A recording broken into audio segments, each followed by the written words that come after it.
The Boston Red Sox are writing a legit Hollywood script, the kind of movie Disney used to make. 28 days ago, they were dead in the water, stuck in the middle of one of the ugliest Red Sox seasons we have seen in years. The record was disgusting, and since then, they have gone 19-2. They went from 32-46 to 51-48.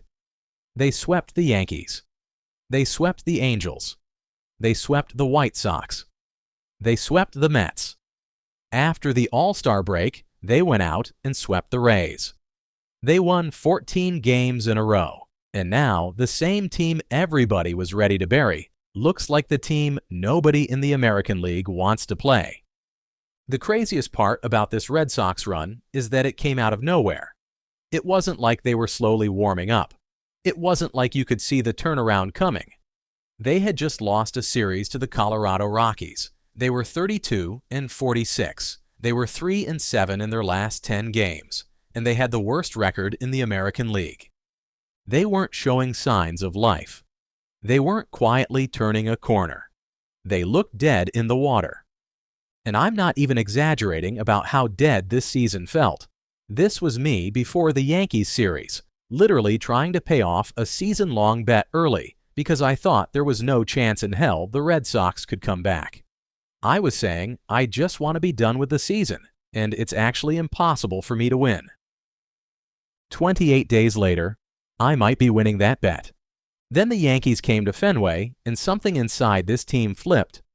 The sweep mattered, but not just because Boston won 4 games against New York. It mattered because for the first time all season, the Red Sox stopped playing like a team waiting for something bad to happen. Before that weekend, every lead felt temporary.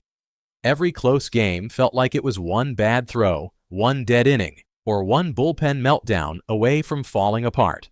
But against the Yankees, Boston started responding. When New York made a mistake, the Sox punished it. When games got uncomfortable, they stayed in them.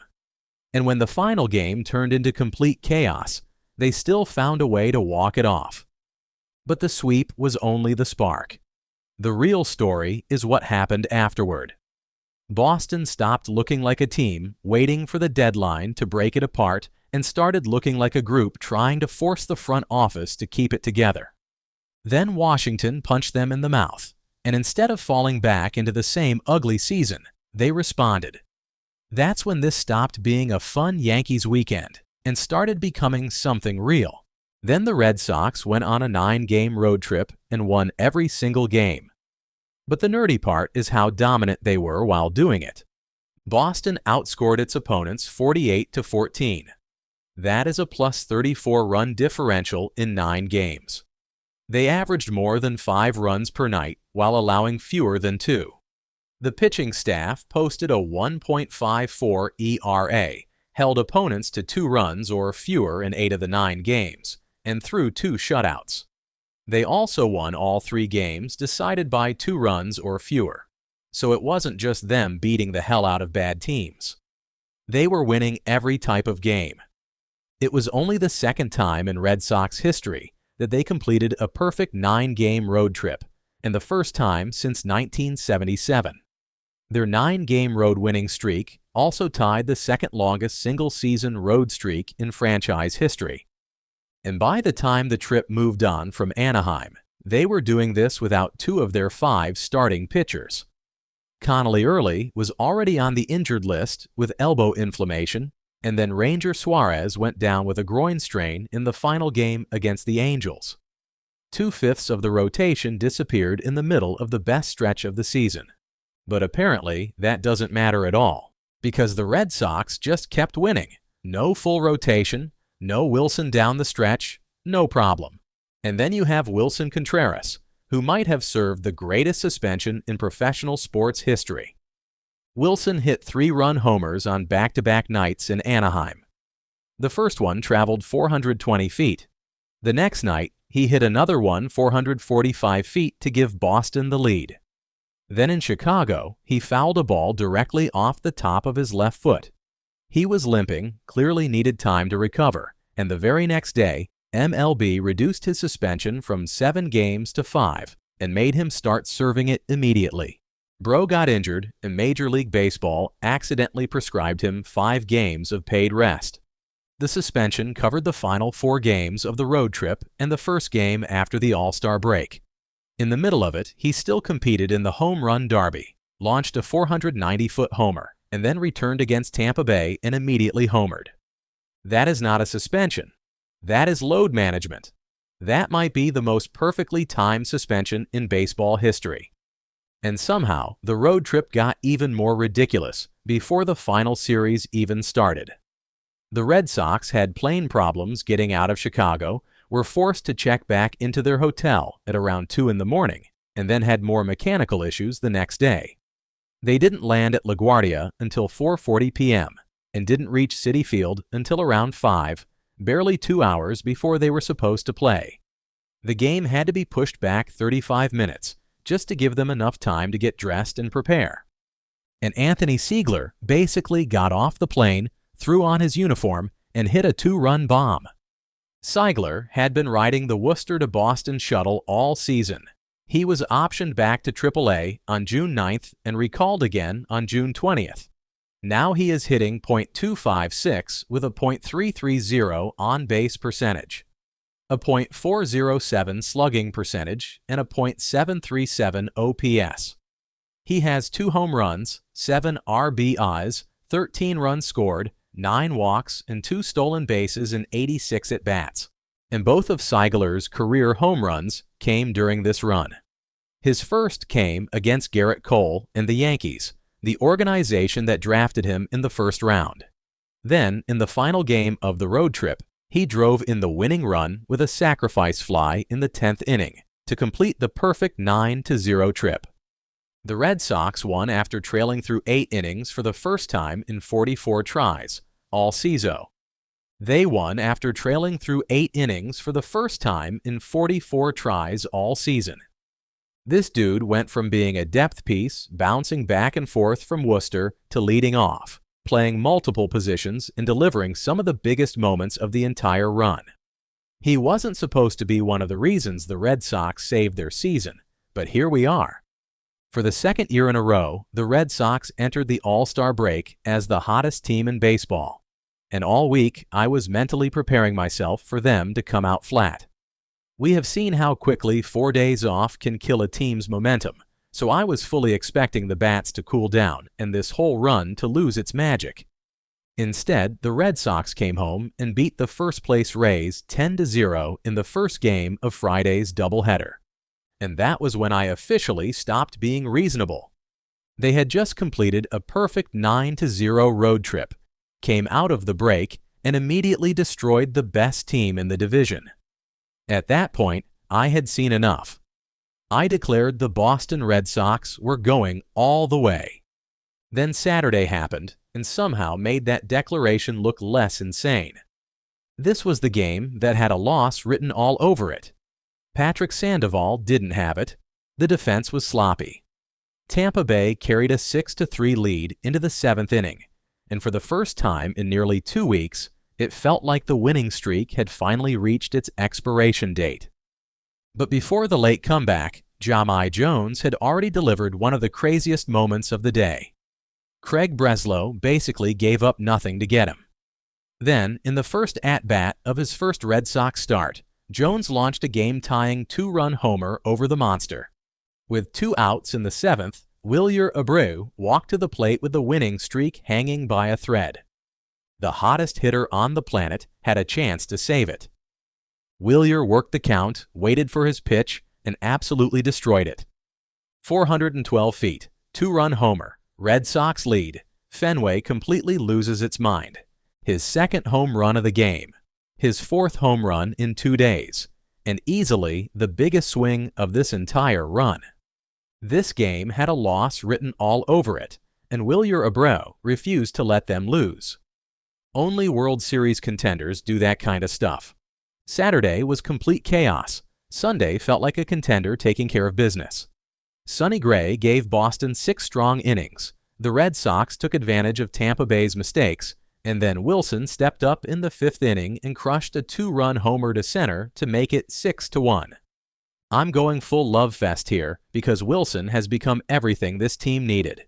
He brings power, he brings attitude, he brings experience, he plays angry, he celebrates everything, and he makes it feel like every game actually matters.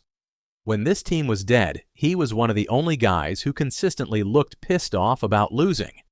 And honestly, the way Willson plays with emotion is one of the biggest reasons I love watching this team right now. He doesn't treat these games like it's July. Every home run matters. Every big out matters. Every win feels personal. He didn't just give this lineup another dangerous bat. He gave this team a personality. And the best part is that he actually wants to be here. When trade rumors started following him into the All-Star break, Willson made it clear that he had no interest in leaving. He said he had found his family here. That matters, bro. After years of watching star players leave, get traded, or act like Boston was just another stop, Willson came here and immediately embraced everything. The city, the pressure, the clubhouse, the young players, all of it. There is no 14-game winning streak without Willson Contreras. There is no turnaround without him. I love this dude, and last night took it to a whole new level. The Red Sox blew a 3-run lead, fell behind late, tied the game back up, and then Caleb Durbin launched the go-ahead homer in the 8th. And even that wasn't the ending. Aroldis Chapman put the tying and winning runs in scoring position before Sung-Chae Cheng made a ridiculous leaping catch to finally end it. 14 straight wins, one away from tying the franchise record. This team is completely insane. But the winning streak itself isn't even my favorite part. It's the emotion. It's the way every home run, every strikeout, every big defensive play feels like it means everything to them. It's the middle of July, and these dudes are acting like it's the middle of October. You see Abreu flipping his bat. You see Seigler going full psycho mode on the warning track. You see the entire dugout losing its mind after every big moment. They don't just look like a team that's winning. They look like a team that believes something special is happening. After Monday night, the Red Sox had gone from 32-46 to 51-48, a 19-2 stretch over 21 games. And the last two Red Sox teams to do that, they were riding duck boats by Halloween. I'm just saying. They have won 14 straight, the second longest winning streak in franchise history, and only one away from tying the record set in 1946. During these 21 games, Boston has outscored its opponents 112-59, a plus 53-run differential. They didn't luck into a few extra inning wins and ride a fake heater. They have nearly doubled their opponents in runs for almost a full month. And the nerdy numbers say this team might still be better than its record. Boston now has a plus 46-run differential for the season and an expected record of 55-44, 4 wins better than its actual record. So even after winning 14 straight games, the underlying numbers are basically saying the Red Sox have still underperformed.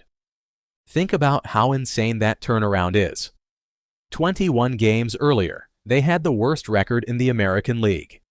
I was trying to pay off a season-long bet early because I thought the season was completely dead.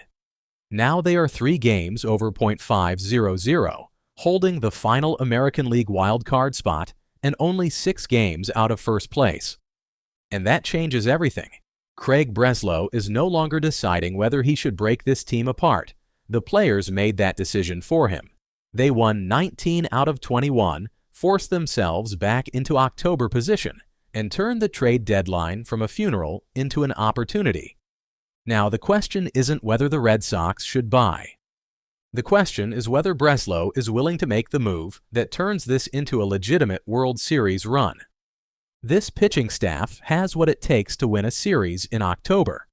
They have the starters to control games, the depth to survive injuries, and they have already shown they can win when the offense gives them almost nothing.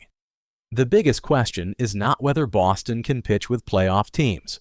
It is whether this lineup has enough power to punish playoff pitching. That is why Breslow needs to get another bat.